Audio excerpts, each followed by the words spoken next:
আজকে যেভাবে তোর সবার সামনে ওদের রিলেশনশিপ নিয়ে এতগুলো কথা বলে গেল, তারপর কি মনে হয় এই বিয়েটা টিকবে বলে? কি ব্রতিমদা,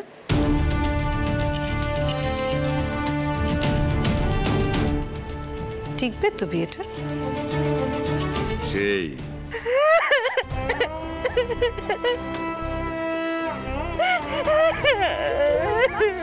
কেঁদো না, কাকা কাকা মাকে একটু ঘরে নিয়ে যাও তো, মা বিশ্রাম নেই, মার তো শরীরটা ভালো না। তুমি যাও, মা ঘরে যাও, দেখো এখানে সবাই আছে। না আমি এভাবে তুমি ছেড়ে যেতে পারবো না, আমি এখানেই থাকবো। ও মা, তুমি না এতদিন বলতে, মা এই মেয়েদের বিয়ের পর শ্বশুর বাড়িটাই বাড়ি হয়ে যায় বলতে না, মা বলো। মা দেখো, যাও ঘরে যাও, সবাই আছে, সবাই আছে তো। বৌদি বৌদি বৌদি এসো।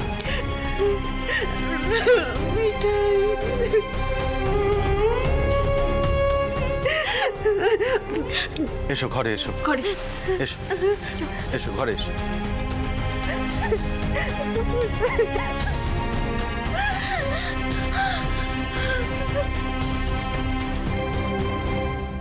দেখলে, তোমাকে আমি পই পই করে বললাম একটু সাবধানে কথা বলো, আর দাঁড়িয়ে না থেকে মিঠাইকে নিয়ে একটু ঠাকুর ঘরে যাও। ও অন্তত গৃহদেবতাকে প্রণামটা করুক। জোরে প্রণাম না হয় নাই হলো।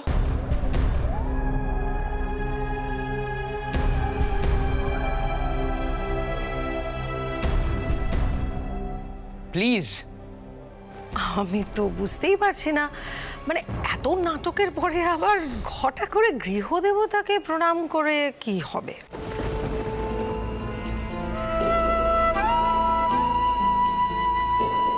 শ্রী, মিঠাইকে ঠাকুর ঘরে আসতে বল।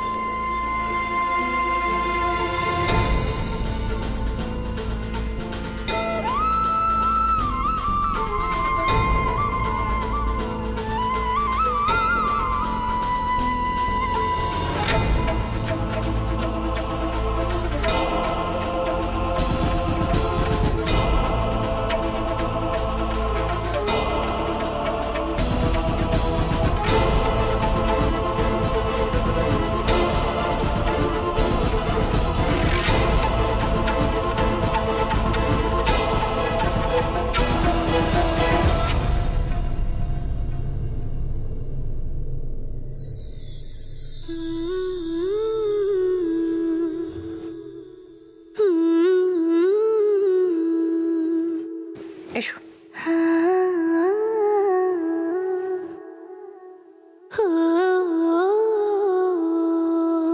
এবার আমাদের গৃহদেবতার সামনে প্রণামটা সেরে নাও। আসলে আমাদের এই বাড়িতে রীতিটা এরকম যে বিয়ের পর জোরে এসে ঠাকুরের সামনে প্রণাম করতে হয়, কিন্তু শীত তো বেরিয়ে চলে গেল, তাহলে তোমাকে একাই প্রণামটা সারতে হবে। না, প্রণাম সারো।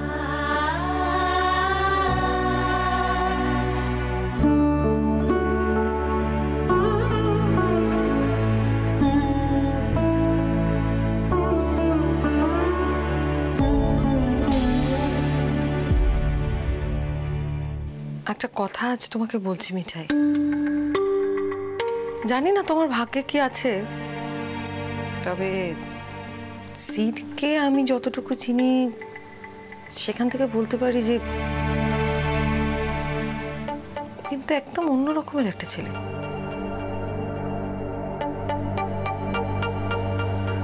হঠাৎ করে কেন আজ বিয়েটা করে বসলো আমি বুঝতে পারছি না। এই বিয়ের পর তোমাকে কিসের মুখোমুখি হতে হবে আমি তাও জানি না, তবে একটা কথা বেশ জানি, সেটা হলো তোমার কপালে অনেক দুঃখ আছে। না না, মানে আমি তোমাকে অপছন্দ করি তেমনটা নয়, তবে সিডের বউ হওয়াটা কিন্তু সোজা কথা। তুমি তোমার রাধা মাধবের কাছে বলো যে তিনি যেন তোমাকে সহ্য শক্তি দেন।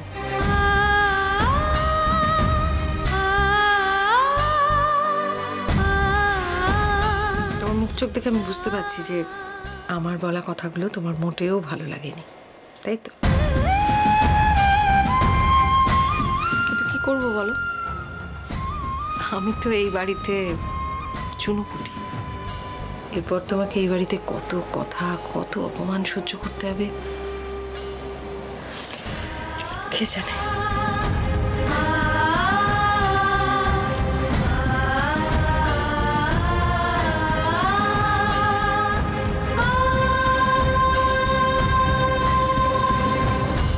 মিঠাই কিন্তু এখনো মাথা উঁচু করে বাঁচবে রাধা মাধব।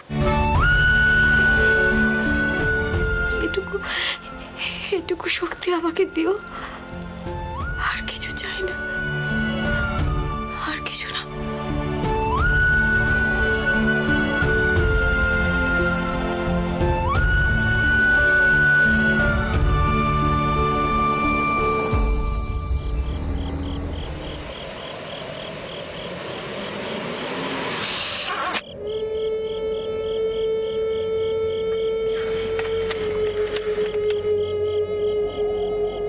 দেখেছো গিন্নি, আমার বড় বৌমার ইচ্ছের জোরখানা। বড় বৌমা যাকে সিদ্ধার্থর বউ হিসেবে আশীর্বাদ করেছিল, আজ সেই সিদ্ধার্থর বউ হচ্ছে।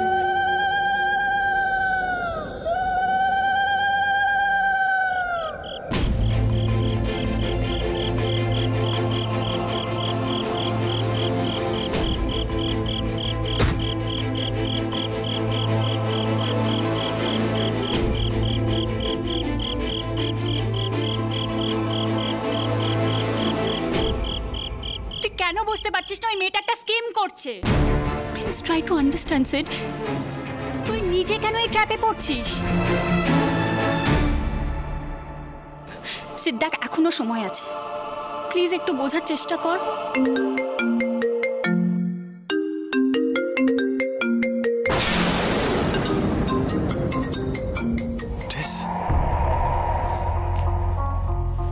হ্যালো টেস, আর ইউ ওকে নাও?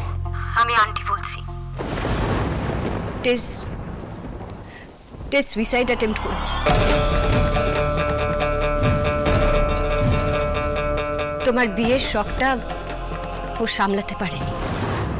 আভিনা নার্সিংহোমে নিয়ে এসেছি আমি টেসকে, ভাবলাম তোমায় জানিয়ে দিই।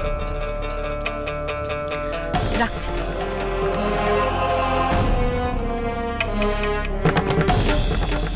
টেস সুইসাইড অ্যাটেম্প্ট করেছে। তোমার বিয়ের শখটা ও সামলাতে পারেনি। টেস,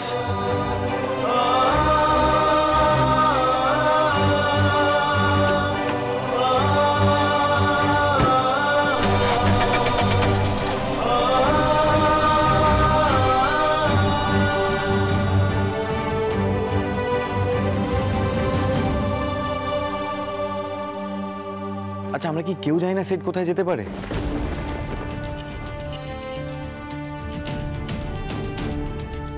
দাদা, অ্যাটলিস্ট আমরা তো চেষ্টা করতে পারি।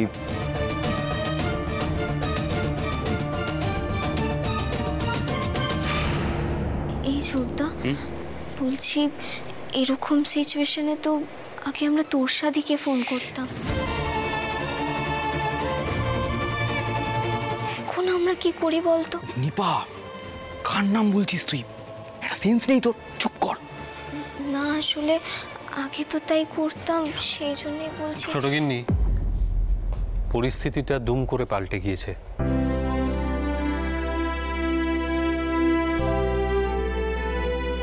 তাই আগে আমরা যা করতাম এখন সেগুলো করব না।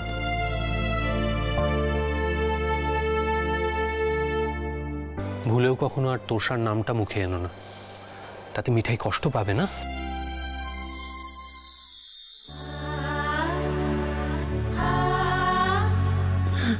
দেখো গিন্নি, আমার নাত বউকে দেখো, কেমন সিঁদুর পরে, গয়না পরে, একেবারে লক্ষ্মী প্রতিমা যেন।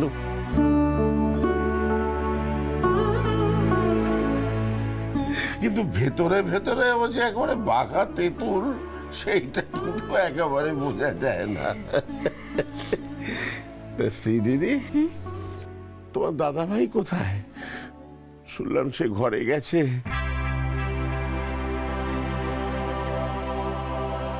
তো ঘর থেকে বেরিয়ে এই দাদুর সঙ্গে দেখা করার একবার ফুরসত হলো না তা? না, দেখো গিয়ে তোমার রাগী নাতি ঘরে দরজা বন্ধ করে রাগ দেখাচ্ছে। আরে আমাকে তো একদম সহ্য করতে পারে না, সারাক্ষণ আমার মুখ দেখতে হয়েছে না আজকে, তাই তো রাগ দেখাবে। তাই না বলো সীতামা দিদি? হ্যাঁ, তাই হবে। আসলে আমরা কেউ তো ভয়ে ওর ঘরের দরজাও নক করতে পারছি না দাদাই। আচ্ছা আচ্ছা, ঠিক আছে, ঘুমের ওষুধ খেয়েছো, তুমি এবার ঘুমোবার চেষ্টা করো। তো কাল সকালে বরঞ্চ মিঠাই আর সিদ্ধার্থ এসে তোমায় প্রণাম করে যাবে। হ্যাঁ, ঠিক কথা, ঠিক কথা। শোনো দাদু, তুমি কিন্তু এবার মিঠাইয়ের কাছে বকা খাবে বলে দিচ্ছি। কুন্তিটাও এরকম করে, শুয়ে থাকে কিন্তু ঘুমায় না। তুমি শোও তো। বাবা, এটা একেবারে আমার টান দিয়ে এলো। আচ্ছা, ঘুমোচ্ছি দাঁড়া। ঠিক হয়েছে, ঠিক হয়েছে। তোমাকে শাসন করার একজন লোক এসেছে। হয়েছে দাদাই, এবার তুমি একটু ঘুমানোর চেষ্টা করো, আমি মিঠাইকে এই ঘর থেকে নিয়ে যাই। মিঠাই, চলো। হ্যাঁ, ঘুমিয়ে পড়ো কিন্তু। হ্যাঁ,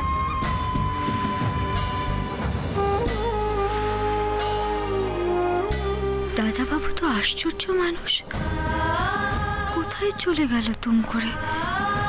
দাদুর জন্য বিয়ে করলো আর দাদুর সঙ্গে এসে একবার দেখা করতে পারলো না।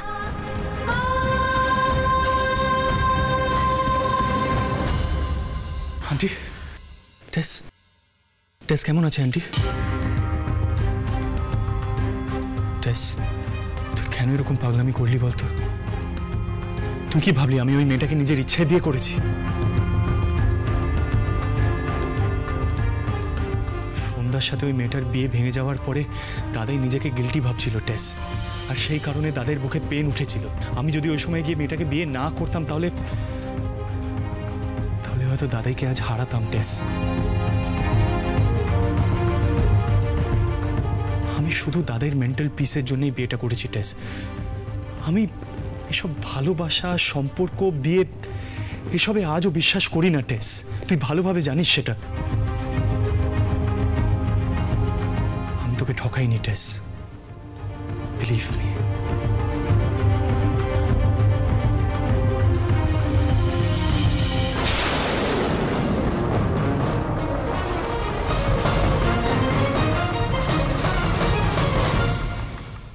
আন্টি, তোমরা আমার সাথে কথা বলবে না?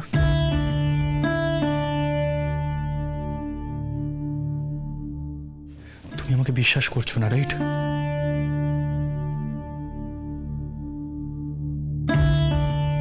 সত্যি বলো সিদ্ধার্থ, আমি না ভাবতে পারছি না তোমার মতন একজন সাকসেসফুল কর্পোরেট কি করে এত বড় একটা বোকামি করছে। আমি জানি তুমি তোমার দাদাইকে ভালোবাসো, এটাও মেনে নিলাম যে ওই মুহূর্তে তোমার মনে হয়েছিল একটা বিয়ে করে নিলেই তোমার দাদাই সুস্থ হয়ে উঠবেন। আমি বিশ্বাস করতে পারছি না মিঠাইয়ের সাথে বিয়েটাকে তুমি তোমার দাদাইয়ের সুস্থতার মেডিসিন ভাবছো।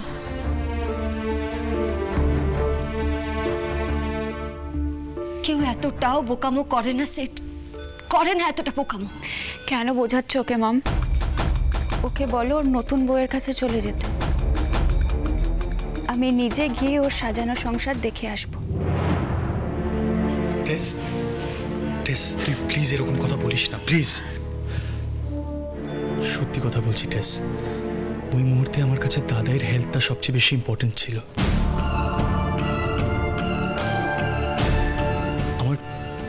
আমার মা ওই মেয়েটাকে আশীর্বাদ করেছিল আর দাদাই মায়ের কথা রাখতে চাইছিল, আর কিছুই না।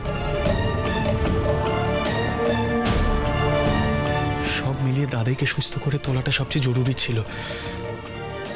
আমি বিয়ে ঠিয়ে মানি না টেস, দাদাই রিকভার করবে এই ভেবে তুই বিয়ে করে ফেললি।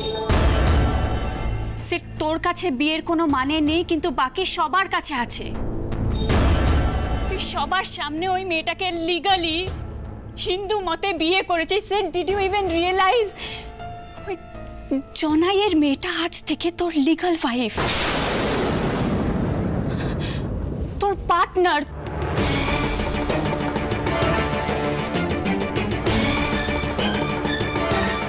তোর ওপর আজ থেকে ওর রাইট আছে সেট। সেট এখন তোকে রীতিমতন ডিভোর্সের জন্য অ্যাপ্লাই করতে হবে এই বিয়ে থেকে ছাড়া পেতে গেলে। এখানে উপস্থিত সবাই মনে মনে বুঝতে পারছে যে সিড এই মুহূর্তে ঠিক কোথায় আছে। রাতুল আছে বলে আমি নামটা নেহাত নিতে পারছি না।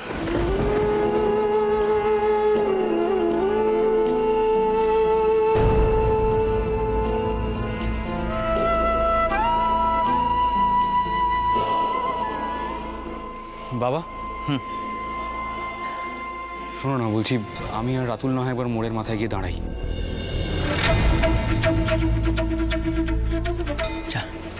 রাতুল চল।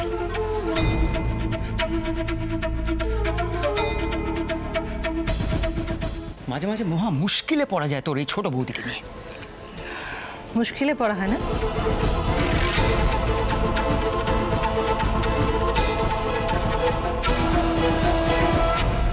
আমি জানি তো তোমার আর তোমার মায়ের যত সমস্যা আমাকে নিয়ে।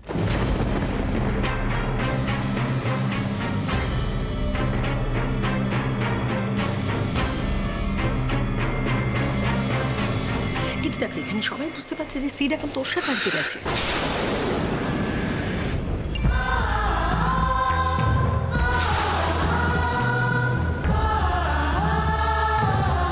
ছোট বৌদি, মিঠাই, মিঠাই, মিঠাই শোন না, শোন না, বলছি দাদু তোকে কি বললো রে? কি জিজ্ঞেস করলো? হ্যাঁ শ্রী, শ্রী বাবা সিদ্ধার্থর কথা জিজ্ঞেস করছিল। মিঠাই আপাতত নিজের মতো করে ম্যানেজ করেছে, এখন বোধহয় দাদাই একটু ঘুমিয়ে পড়েছে। আচ্ছা পিপি, দাদা ভাইকে ফোনে পাওয়া গেছে? না। তবে আমার বিশ্বাস সে ঠিক ফোন তুলবে। রাজীব, ও রাজীব একবার সিদ্ধার্থকে ফোন করে দেখো না, যদি ফোনটা তোলে।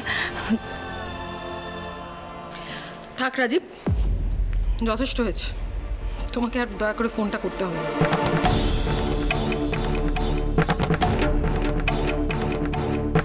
সবাই বুঝতে পারছে যে সিড এখন তোরসার কাছে গেছে এবং আজ রাত্রে সে বাড়িতে ফিরবে। ঠাট্টা কুটকুট করে আর কোনো লাভ নেই। এত কাণ্ড ঘটে যাবার পর আমার তো মনে হয় না যে এ বাড়ি থেকে কেউ ফোন করে তোষাকে এটা জিজ্ঞেস করতে পারবে যে সিড ওর ওখানে আছে কিনা। সকাল হলে বাবাকে সব কথা বলতেই হবে। ছোট বৌদি, ছোট বৌদি প্লিজ।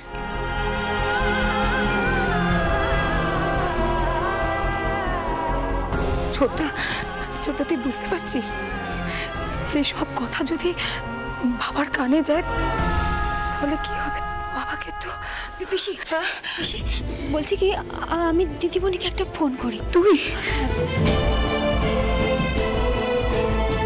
ফোন করে জিজ্ঞেস করি ওখানে আছে কি না। দাদু তো তার নাতির বারবার খোঁজ করছে, আমি বলি বলতে বলতে বলছি কি আমি পেরাই যে ফোনটা পেয়েছিলাম না, ওটা ওটা নিয়ে হয়তো।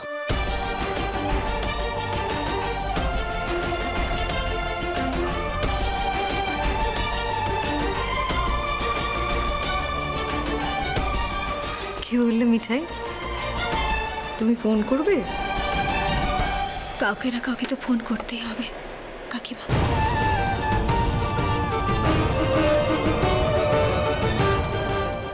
নাহলে দাদু খুব দুশ্চিন্তা করবে।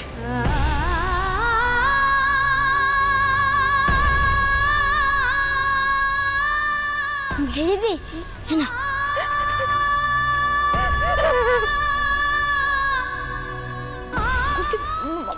মার কাছে যা, মার কাছে যা।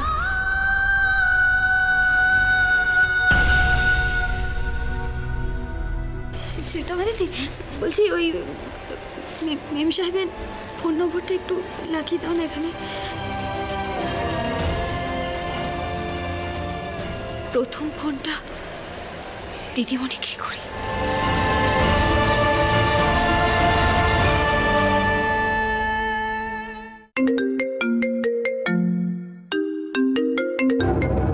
কে বলছেন? হ্যালো দিদিমণি, আমি মিঠাই বলছি। দাদাবাবু কি তোমাদের ওখানে আছে গো? How dare you, how dare you! তুমি আমাকে ফোন করে জিজ্ঞেস করছো তোমার হাজবেন্ড আমার সাথে আছে কিনা? কি হচ্ছে কি টেস? তুমি বোঝানোর চেষ্টা করছো যে তুমি লিগ্যাল ওয়াইফ, তাই তো? কি হচ্ছে তো কি টেস? ফোনটা আমাকে দাও। কি করছো তুমি? দিদিমণি বলছি, দাদাবাবু যে বাড়িতে নেই সেটা যদি দাদু জানতে পারে তাহলে দাদু খুব অস্থির হয়ে উঠবে। তোমাদের ওখানে যদি দাদাবাবু থাকে তাহলে একটু বাড়িতে আসতে বলবে। হোয়াট? তুমি এখন এটা বলবে যে সিটকে আমার কাছে আসতে গেলে তোমার পারমিশন নিয়ে আসতে হবে, তাই তো? How dare you Mithai, how dare you! আমি বুঝতে পারছি না, এত এক্সাইটমেন্ট তোমার জন্য ভালো নয়। What are you doing? চা কেটে দিল। মিম সাহেব আমাকে এত কথা শোনালো, কিন্তু এটা তো বললো না দাদাবাবু ওখানে আছে কিনা। সীতমা দিদি, তুমি আরেকবার একটু ফোনটা করে দাও না আমাকে, আরেকবার একটু করে। আর ফোন করতে হবে না মিঠাই, দাদা ভাই আজ রাতে বাড়ি ফিরবে না, সেটা আমি বেশ বুঝতে পারছি।